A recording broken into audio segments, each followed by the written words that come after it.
Hi, everyone. Let's see, 1, 2, 3, 4, 5, 6, 7. Completely understandable. If I could clone myself in Vincent's and Ashna's presentation, I also would. But thank you for showing up to my talk. My name is Jessy Ayala. I'm currently a PhD student at UC Irvine. I'm coming to my third year. Actually had our first top tier, first author paper accepted over the summer, so that's a big plus. And that's part of this presentation, but before going into our common theme of the past couple of days, this is my first time in Atlanta. Did anyone else take the MITRE/bus to get to this venue, or did everyone take an Uber? Okay, got one person. Cool. An awesome 2-hour journey. On the way, I was able to get these sweet peach cobbler chicken and waffles from the Atlanta Breakfast Club. Highly recommend. It was fantastic. But to get into the theme of the day, before getting into the details, you could see the PDF and follow along on the Sauce Fusion page. This is kind of like a modified version of the slideshow, but if you wanted to look a little deeper into the paper and the preprint, I made that available in the PDF presentation. But I want to first by kind of scoping out what we'll be talking about today. So suppose we have some open source project. To keep it simple, I think we'd agree a lot of people use GitHub. And suppose we have some bug. Suppose we have some vulnerability, some security bug in a GitHub project.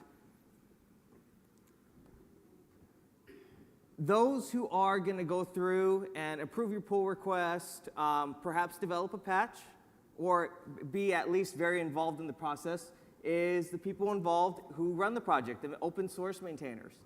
So in this talk, we're going to be primarily focusing on the open source maintainer perspective. We'll eventually narrow down to that. But these are not the only people involved. In order for them to know about this security bug or this vulnerability, we have to have, we call them some kind of bug hunter who writes up some kind of bug report containing this vulnerability, and with good faith, will submit it to the project maintainers. For the scope of this talk, this bug report will be in either one of two forms. It will be either in the form of some kind of bug bounty report, or it will be in the form of some kind of GitHub security advisory. There was a recent post by Madison Oliver, who is one of the main managers of the GitHub security advisory database. Highly recommend her post. And she's actually part of what it inspired me to dive deeper into some of the data that we'll be talking about today.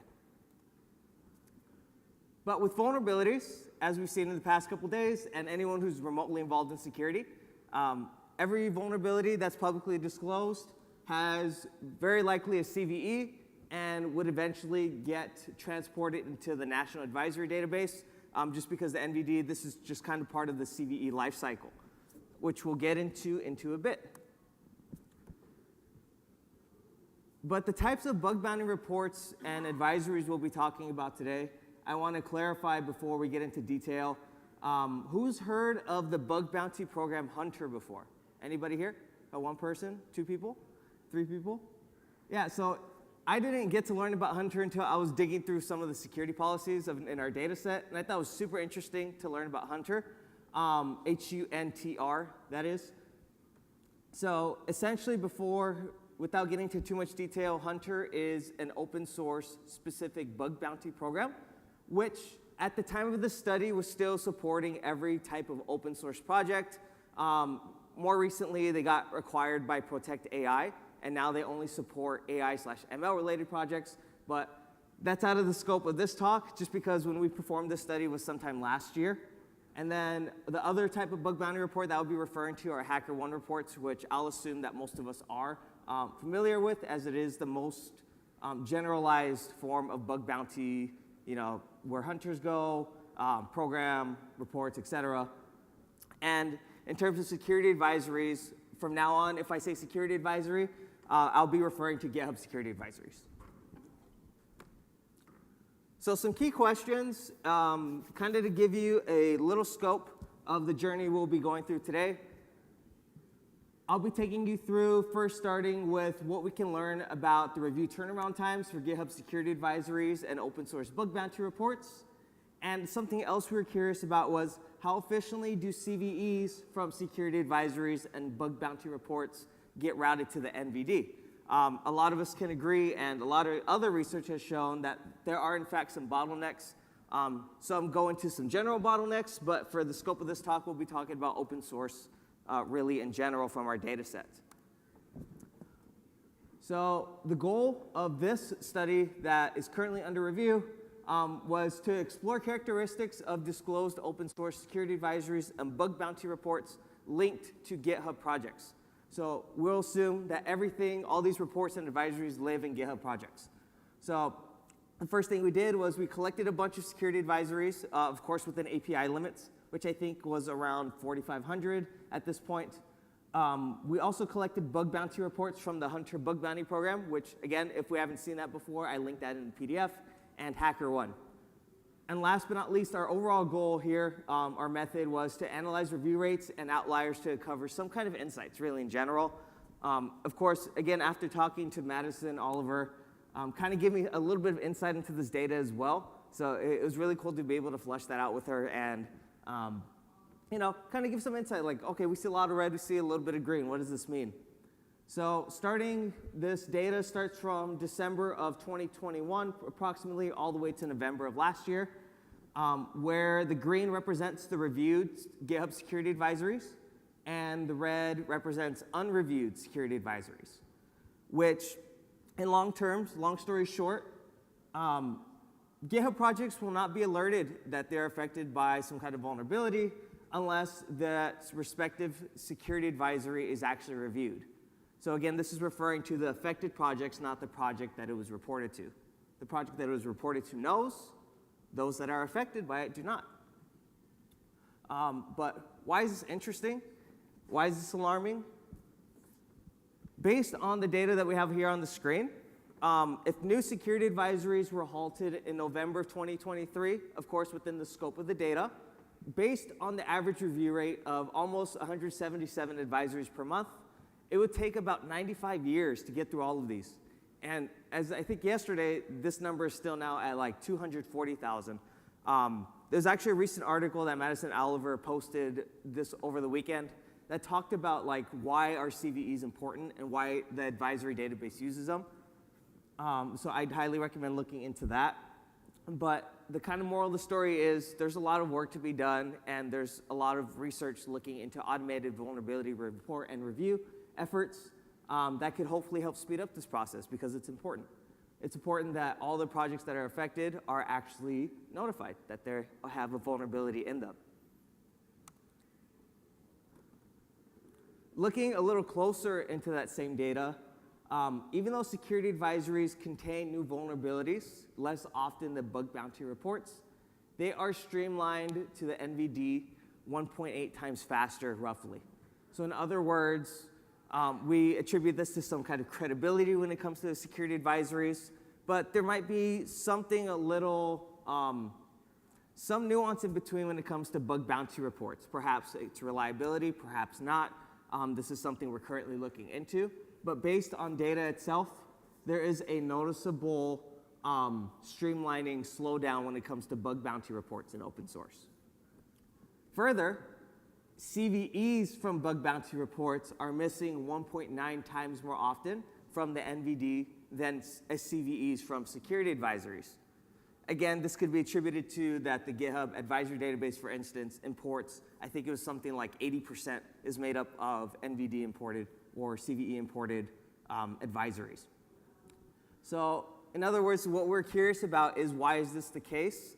Is there something that we can do to help mitigate this? Is there some kind of like, I don't know, for example, some AI or machine learning technology that we can use to help speed up or patch some of these holes? Or really, most of security attacks these days and historically are human-centered. Is there some kind of human-in-the-loop process here? And spoiler alert, if you are familiar with the CVE lifecycle, there is indeed humans involved in the process when it comes to streamlining some vulnerability to making sure it gets to the NVD. So we actually reached out to MITRE about some of these, or all of these missing CVEs in the MVD from our data set. I think it was something like 66% of them are due and stuck at the step 6 of the CVE record lifecycle.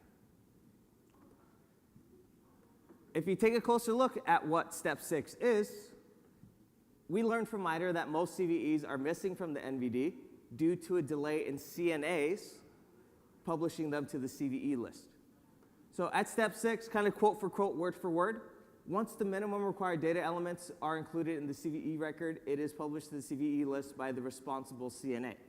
Hint, by the responsible CNA. So again, some things that came up is, for example, CVEs are prevented from reaching external databases that ingest NVD entries, reducing vulnerability awareness as a whole. But the thing is, too, also, as a result of our study, there were some CVEs that were like, oh, how come we sent up a follow-up email, and actually we do have everything good to go, so we did publish that. And we got, I think it was 12 out of the CVEs that we found that got immediately routed to the NVD. So kind of like this human-in-the-loop process, we're recognizing that some open source projects, for example, are actually indeed CNAs. So I don't know about you, but I went through a cybersecurity master's program. I have been doing research in open source security for about 4.5 years now. And I can't recall at the top of my head some of the responsibilities I should have as a CNA. So for example, I noticed too, like projects like OpenSSF are now posting guides for how to become a CNA. What does it mean to be a CNA? What are some of the responsibilities that I have, and why are they important? So again, I know a lot of research focuses on the more technical aspects, but of course, as we continue going into open source security, we realize that actually an important problem is human-centered.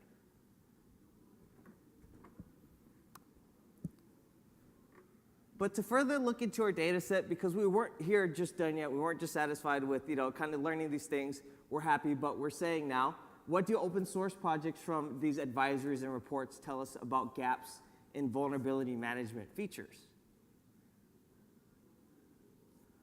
If you go on the security tab on GitHub, for instance, we have a big list of features that we can use, but here we're going to focus on what we call the 3 primary security features. Just, again, GitHub is an easy scope. Everybody, for the most part, uses it. We understand that there's other ecosystems. But for now, we're going to focus on how we can quantitatively analyze the software vulnerability management features usage on GitHub from past vulnerable projects. So again, what we're focusing on are these reports or these advisories, too, that have existed in a GitHub project at some point. So we assume these projects are past vulnerable. We focus on the vulnerability reporting policy, that is your security.md file in your repo, public security advisories, and private vulnerability reporting, which if you have the PDF available, if you need a quick overview of what that is, that's available here on this table. But what we would call the essential platform security features. And what we noticed from the security advisories and bug bounty reports, the abbreviations SAs and BBRs, is that 63.4% projects of our data set linked from these advisories and bug bounty reports do not actually have security advisories publicly displayed, which I'll get into. We conducted a follow-up study of why this is. Again, this is more like this quantitative perspective. Again, too, as well, is we have that 76.1% of projects in our data set linked from advisories and bug bounty reports have private vulnerability reporting disabled, which, based on the description of its purpose, discourages security researchers or bug bounty reporters, bug reporters in general, from responsibly disclosing vulnerabilities. So, again, this is a generalization based on these features. But now we're curious, what's going on the other side? What's going on from the reviewer perspective?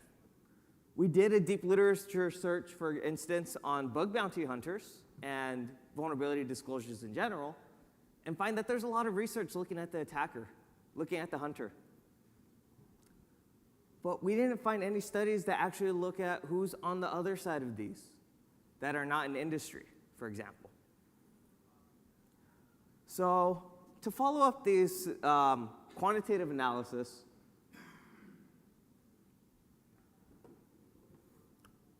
we find that CVEs, or at least we deduce that CVEs are withheld due to subjective or inconsistent threshold by OSS maintainers, whether intentionally or not. And we found this because we manually looked at a bunch of these bug bounty reports, in particular 1,000 of them, and advisories. And we found that most of these do not have a valid reason or characteristic for not requesting a CVE, even though they're vulnerable and there's a patch, there's history of that. And I think that number for, if I remember correctly, the number for bug bounty reports was something almost at around 90%, and for advisories was around 70%.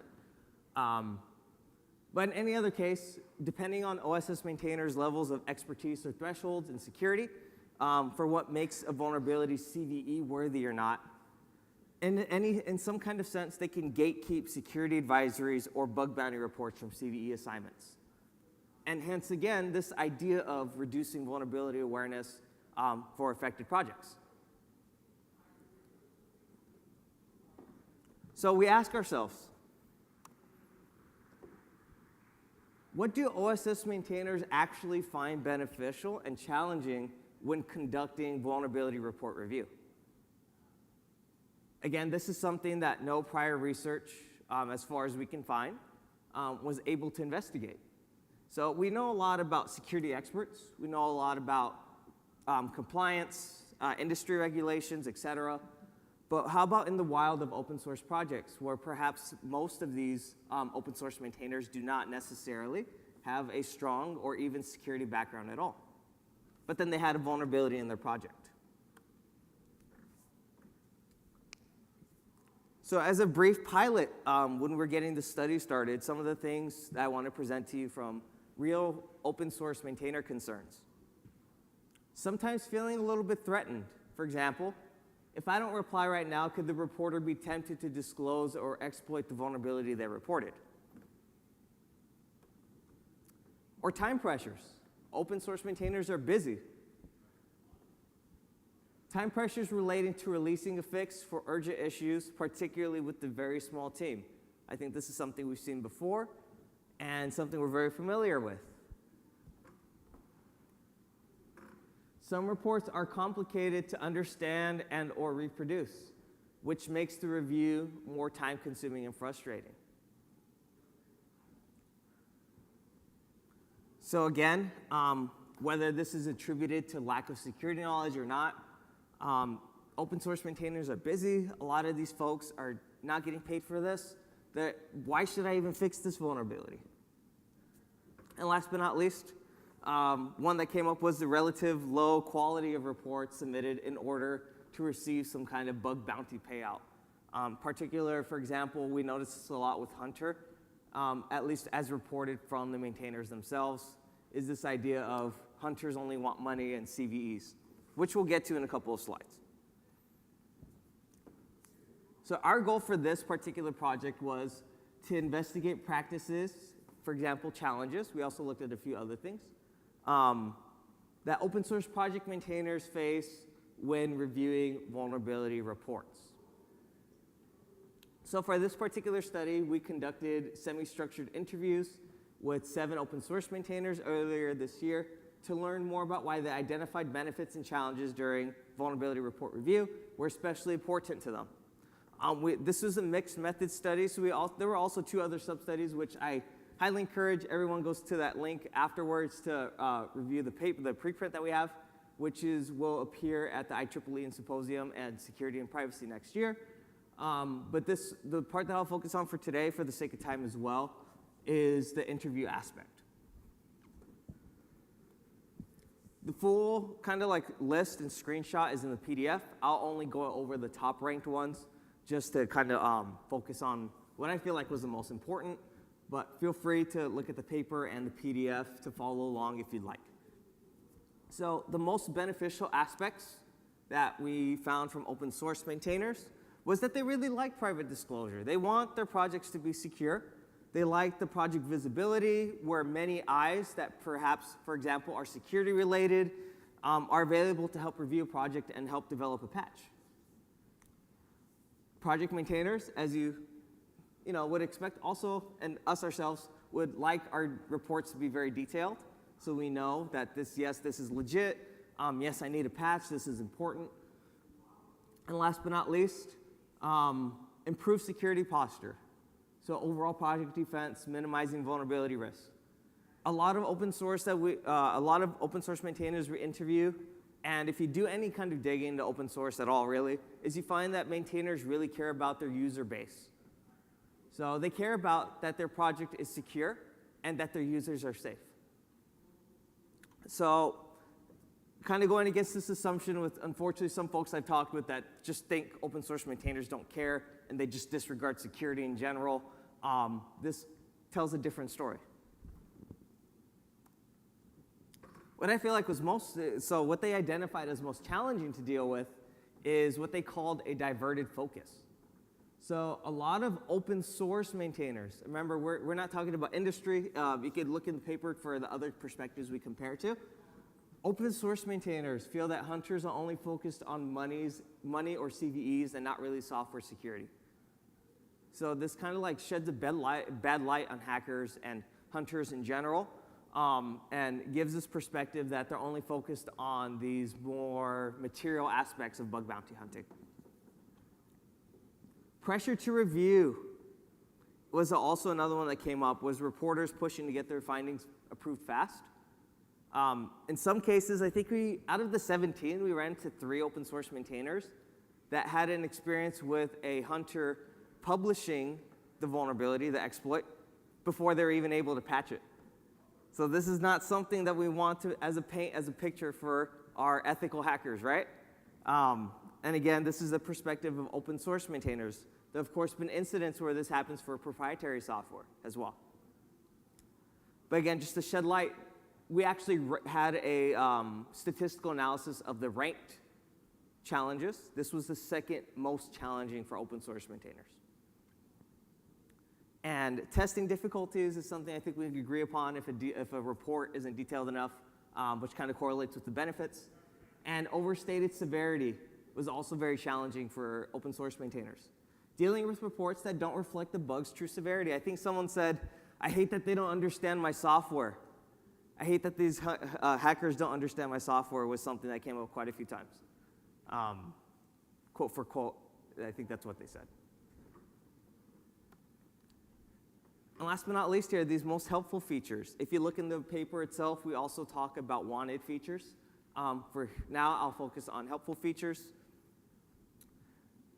Maintainers, open source maintainers, want good hunters to get rewarded with things.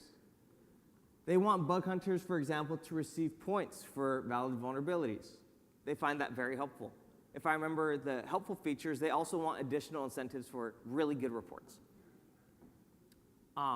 Open source maintainers also really appreciated security metric calculation help.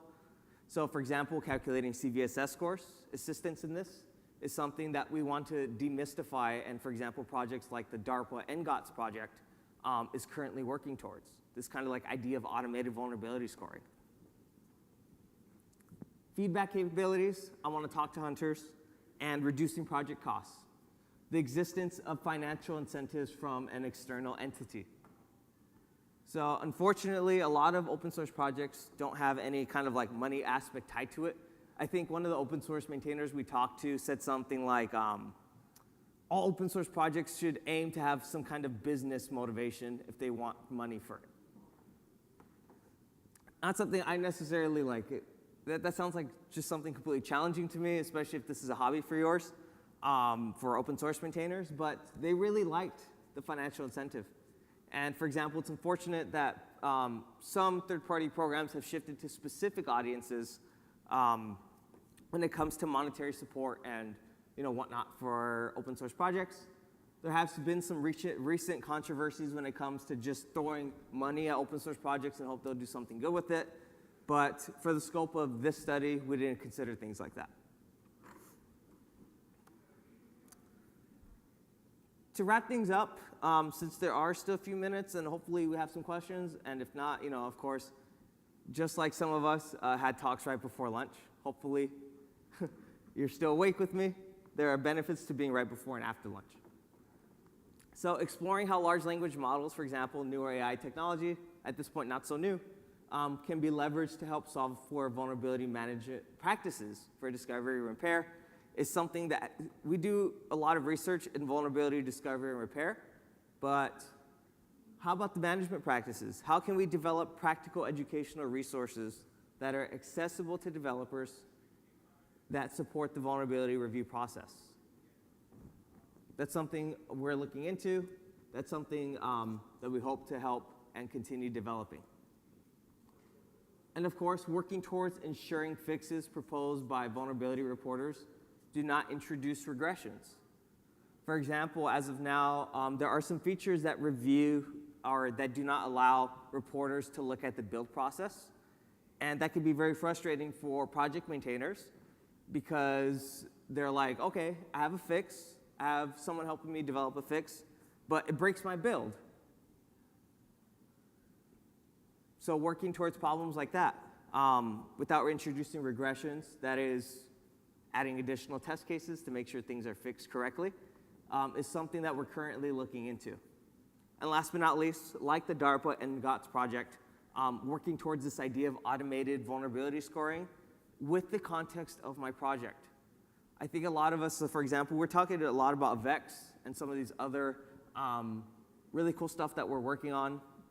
In addition to those efforts, give me a CVE, give me the details of that CVE and everything that's associated with it, dump it in my project, and give me some automated vulnerability score that you think it really reflects, if any.